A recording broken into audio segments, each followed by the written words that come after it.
Tara, samahan niyo ako at dito ako ngayon sa Mike Basco MC Parts and Accessories. Matatagpuan lang po yan dito sa San Juan. Pwedeng i-search niyo yan, Mike Basco sa Google Maps at dito na kayo dadalhin mismo. Bago ang lahat, isa-shoutout ko lang yung mga masisipag mag-like and share, si Kike Vlogs at si Jewel Landrito Air Conditioning. Kasama na rin si Ram El Pitahel. Shoutout sa inyo mga inaanak, mabuhay po kayo hanggat gusto nyo. Ngayon, ipapasilip ko sa inyo kung gaano kapulido gumawa si kuya. Nilinisan niya yung panggilid ng motor ko at ginamitan niya ng Kobe.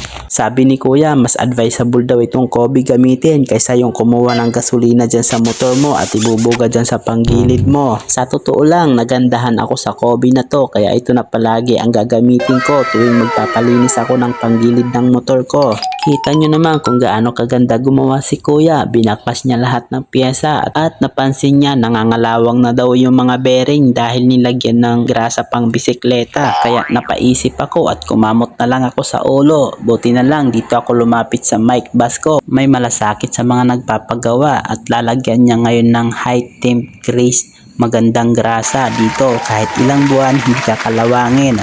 Kaya bilib ako dito, bawat gawa niya sinasabi niya sa akin. Kumpara sa iba, wala silang pakialam sa'yo. Basta makagawa na, okay na, kumita na.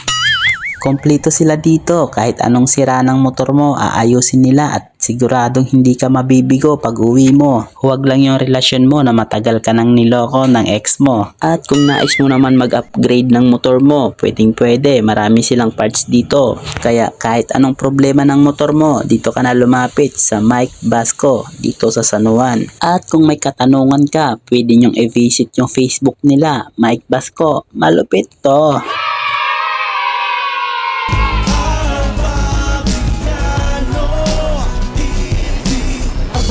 TV, subscribe